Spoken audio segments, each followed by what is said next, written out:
Bienvenidos a la segunda sesión de la intervención de diabetes mellitus tipo 2. Esta se va a enfocar en la prevención de la enfermedad y les vamos a explicar un poquito de las actividades de prevención y cuándo se recomienda consultar al médico. Primero que nada queremos hablarles acerca de qué es la prevención. Esto se va a definir como las medidas que debemos de tomar con fin de reducir cualquier probabilidad de contraer o desarrollar una enfermedad. Y aquí se incluye el evitar cualquier factor de riesgo, que son los que les explicamos la sesión pasada, y el aumentar los factores de protección, que básicamente es de lo que trata esta sesión. Enfocándonos un poco más en la diabetes mellitus tipo 2, es muy importante seguir estas actividades de prevención para minimizar cualquier probabilidad de desarrollar esta enfermedad, y es mucho más importante aún seguirlas en caso de presentar cualquier factor de riesgo.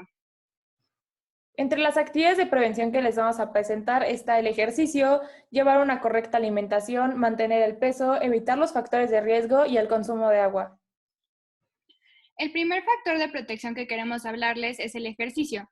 El ejercicio es sumamente importante ya que se dice que aumenta la sensibilidad de las células a la insulina. ¿Qué quiere decir esto?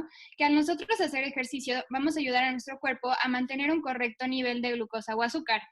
Lo ideal es que realicemos por lo menos 30 minutos de actividad física 5 días a la semana. Creemos que esto es un proceso gradual y si simplemente no hacemos ejercicio y mañana nos levantamos con la intención de 30 minutos, probablemente no sea posible, pero si nosotros nos vamos poniendo objetivos a corto plazo, es decir, yo mañana puedo hacer 10 minutos, pasado mañana 15 y así sucesivamente, puedo fácilmente llegar a la meta. También es algo relevante que hagamos una combinación entre ejercicio aeróbico, intervalos de alta intensidad y ejercicio de resistencia. ¿Qué quiere decir esto? Básicamente el ejercicio aeróbico es lo que conocemos como cardio. Entre todas estas actividades podemos encontrar el correr, nadar, caminar, brincar la cuerda, andar en bicicleta y muchos otros más. Los intervalos de alta intensidad también es muy importante porque es en los que combinamos la fuerza con la resistencia y esto va a ayudar a nuestro cuerpo a acostumbrarse a este tipo de actividades. Y por último, el ejercicio de resistencia va a ser aquello en el que usamos nuestra propia fuerza al momento de hacer ejercicio, haciendo una combinación entre fuerza, equilibrio y flexibilidad. Un ejemplo de esto puede ser el yoga y también es muy bueno para nuestro cuerpo. Y bueno, idealmente lo mejor es elegir una actividad que disfrutemos. ¿Qué quiere decir esto? Que no veamos el ejercicio como algo que nos pesa o como algo que no nos gusta hacer. Debemos ver el ejercicio como algo beneficioso para nuestro cuerpo y también es importante que podamos realizarlo regularmente. Les queremos presentar también en nuestro segundo factor de protección, que es la alimentación. Se busca eliminar el azúcar y los carbohidratos refinados de la dieta para así lograr una dieta hipocalórica. Esto quiere decir una dieta baja en calorías. Tenemos que minimizar los alimentos procesados, que estos son todos los empaquetados o los que traen químicos que podemos encontrar en los supermercados, y tenemos que priorizar los alimentos enteros. Entre estos están las frutas y las verduras y algún tipo de granos. Tenemos que evitar las porciones grandes y esto lo podemos lograr. Por ejemplo, si yo a diario me como 2 panes, lo que puedo hacer es mañana empezar a comerme un pan y ver si realmente estoy satisfecho. Otra cosa que podemos hacer es cambiar los platos y empezar a utilizar platos más pequeños para poder engañar a nuestro cerebro y creer que estamos comiendo más. También el consumo de fibra en la comida es beneficioso porque este evita los picos de glucosa en la sangre. Y les queremos presentar el plato del buen comer. Esta es una guía para la promoción y educación de la salud en materia alimentaria. Tiene como objetivo implementar una alimentación correcta para poder prevenir enfermedades. Esta se va a dividir en 3 diferentes grupos y va a funcionar como un semáforo. Nuestro grupo verde es de frutas y verduras y esto quiere decir que son las que más tenemos que consumir. El grupo amarillo son los cereales y esto quiere decir que tenemos que consumirlos suficientemente. Esto quiere decir no muchos, pero los que en realidad nos llenen. Y entre estos se encuentra la harina, el pan y los cereales. Tenemos el rojo, que este a su vez se divide en 2 partes. El de leguminosas se tiene que combinar con el grupo amarillo y el de pocos, que son de origen animal, se tienen que consumir muy pocos porque estos tienen grasas que no son beneficiosas para nuestro cuerpo. Entre estos se encuentra el huevo, la leche, los quesos y los pescados. Entonces, bueno, les recomiendo que le tomen foto a esta imagen o que la impriman y aprendan a comer según estas divisiones porque les va a ayudar muchísimo a su alimentación. Finalmente, queremos presentarles otro factor de protección que es el peso. Esto va a ser una combinación entre una correcta alimentación y el realizar ejercicio constantemente. Entonces, si nosotros tenemos un exceso de grasa visceral, se va a promover la inflamación y nos va a desencadenar un fenómeno que ya conocemos, que es el de resistencia a la insulina. ¿Qué quiere decir todo esto? La grasa visceral se denomina como aquella que tenemos pegada a los órganos de nuestro abdomen. Esto lo podemos conocer como la pancita. Entonces, para evitar esto, tenemos que elegir una manera de comer a la que podemos apegarnos. ¿Qué quiere decir esto? Que tampoco tenemos que comer cosas que no nos gusten y tampoco tenemos que dejar de comer o comer muy poco. Aquí el chiste es comer una alimentación balanceada en el que integremos todos los grupos del plato del buen comer que les presentamos hace un momento. Para lograr esto también tenemos que ponernos objetivos realistas y alcanzables. ¿Qué quiere decir esto? Que tampoco puedo decir me quiero bajar 10 kilos en un mes porque eso tampoco es beneficioso para nuestra salud. Tenemos que ser realistas y también tenemos que ponernos objetivos a corto y a largo plazo para poderlos lograr fácilmente.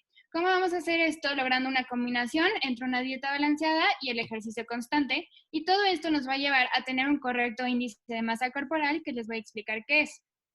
El índice de masa corporal, o IMC por su abreviatura, es un método que se utiliza para estimar qué tanta cantidad de grasa corporal tiene una persona. Y con este resultado podemos determinar si la persona está dentro del rango normal o si tiene tanto delgadez como sobrepeso. Entonces les voy a enseñar a calcularlo. En un caso hipotético, nosotros vamos a tener una persona que pesa 65 kilos. Entonces vamos a tratar de sustituir estos valores en los valores de la fórmula. Si nosotros tenemos una persona que pesa 65 kilogramos y mide 1.55 metros, lo primero que tenemos que hacer es sacar el cuadrado de la altura. Para hacer esto vamos a multiplicar 1.55 por 1.55, que en este caso es la altura de la persona. Esto nos va a dar como resultado 2.40, lo que nos va a llevar a poder hacer la división, que va a ser 65 entre 2.40, dándonos el resultado de 27. Este 27 va a representar el índice de masa corporal de esta persona. Si lo vemos en esta tabla de arriba, vamos a poder clasificarlo en el grupo de sobrepeso, ya que se encuentra en el rango de 25 a 29.9, clasificándolo, como ya les dije, como una persona con sobrepeso, siendo esto un factor de riesgo de los que ya les hablamos. También tenemos que evitar las actividades de riesgo y entre estas se encuentran el tabaquismo, el sedentarismo y la alimentación poco balanceada. Nuestro último factor de protección va a ser el correcto consumo de agua. Siempre es bueno aumentar el consumo de agua para poder llegar a los 2 litros por día. Para también lograr esto, es importante evitar todas aquellas bebidas que tienen un alto contenido de azúcar y conservadores. ¿Qué va a hacer esto? Todos los refrescos, todos los jugos artificiales, las bebidas alcohólicas y muchas otras más que podemos encontrar en nuestra dieta del día con día. Además de esto, también queremos mencionarles que las bebidas endulzadas artificialmente, es decir, por ejemplo, con Splenda o con stevia o cualquier endulzante o endulcorante artificial, son malas para nuestro organismo. Y últimamente también se conoce que el jugo de fruta tampoco es adecuado para prevenir la diabetes, ya que es mucho más conveniente consumir la fruta completa que únicamente el jugo. Finalmente, queremos explicarles cuándo es oportuno ir al médico y qué tan seguido tenemos que ir a consulta. Bueno, la periodicidad se refiere a qué tan frecuentemente debemos visitar al médico. Queremos decirles que una detección temprana de cualquier enfermedad va a permitir encontrar una solución más rápida y es por esto que es importante visitar al médico. De manera ideal, una persona debería visitar a su médico cada 6 meses, pero se deberá hacer una revisión médica por lo menos una vez al año. Esto obviamente va a depender de nuestra edad, de nuestro sexo y de nuestro estilo de vida. Es decir, si yo tengo muchos factores de riesgo para presentar diabetes o ya tengo diabetes, debo visitar al médico con mucha más frecuencia que una persona que es saludable. También les queremos presentar los niveles normales que debemos tener. Por ejemplo, del índice de masa corporal que ya les presentamos debe ser entre 18.5 y 24.9. Nuestra glucosa debe ser entre 70 y 100 miligramos sobre decilitro, nuestra presión de 120 sobre 80 milímetros de mercurio y nuestro colesterol y triglicéridos deben ser menores a 200 miligramos sobre decilitro.